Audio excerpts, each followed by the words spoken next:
আজকে আমরা মধ্যক নির্ণয় করা শিখব। উপরের সারণী থেকে মধ্যক নির্ণয় করা। মধ্যক নির্ণয় করতে হলে আমাদের ক্রমযুক্ত গণসংখ্যা নির্বাচন সারণী তৈরি করতে হবে। আর ক্রমযুক্ত গণসংখ্যা নির্বাচন সারণী তৈরি করার নিয়ম হলো, প্রথম গণসংখ্যা যা আছে এখানে 3-এর সাথে এই 10 যোগ করতে হবে, আবার 13-এর সাথে এই 18 যোগ করতে হবে, এটার সাথে আবার এটা, মানে এভাবে আমরা এটা সম্পন্ন করতে পারবো। আমাদের ক্রমযুক্ত গণসংখ্যা নির্ণয় করা শেষ। তো এখন আমাদের মোট গণসংখ্যা কত এখানে লিখতে হবে। মোট গণসংখ্যা n সমান 70, এখানে n সমান 70 এবং n/2 সমান 35। এখানে মধ্যক 35তম পদ যার অবস্থান হবে, এই আমাদের ক্রমযুক্ত গণসংখ্যা খেয়াল করতে হবে। এখানে 31, এখানে 56। 31 বলতে বোঝানো হয়েছে 31 পর্যন্ত এখানে শেষ, আর 56 হলো 32 থেকে 56 পর্যন্ত সংখ্যা এখানে অবস্থিত। তাহলে 35তম পদ এই 56 করে অবস্থিত। আর এখানের শ্রেণী হলো আমাদের 48 থেকে 53, তাহলে মধ্যক শ্রেণী 48 থেকে 53। তো এটা আমরা বাংলায় লিখে দেবো। তাহলে মধ্যক শ্রেণী 48 থেকে 53। আমাদের মধ্যক নির্ণয় করতে হলে এই সূত্রটি মনে রাখতে হবে।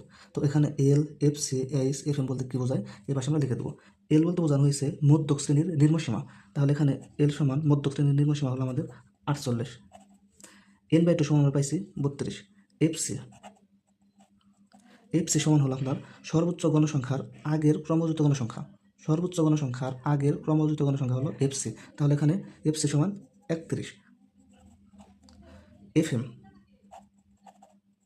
এফএম বলতে বোঝানো হয়েছে সর্বোচ্চ গণসংখ্যা। সর্বোচ্চ গণসংখ্যা এখানে 25। এইচ বলতে বোঝানো হয়েছে এখানে যে ব্যবধান আছে, শ্রেণী ব্যবধান আছে আমাদের 6, তাহলে এইচ সমান 6।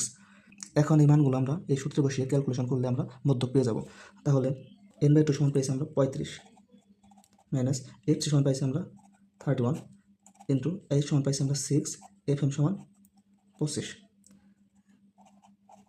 ম্যাক্সিমাম শিক্ষার্থী এখানে ভুল করে। প্রথমে অনেকে আছে 48 আর 4 যোগ করে তারপরে সমাধান করে, কিন্তু এটা করলে তো ভুল হবে। তো কী করতে হবে আমাদের? 48 যোগ 4 আর 6 গুণ করতে হবে, কারণ সরলের নিয়ম অনুযায়ী আমরা জানি গুণের কাজ আগে।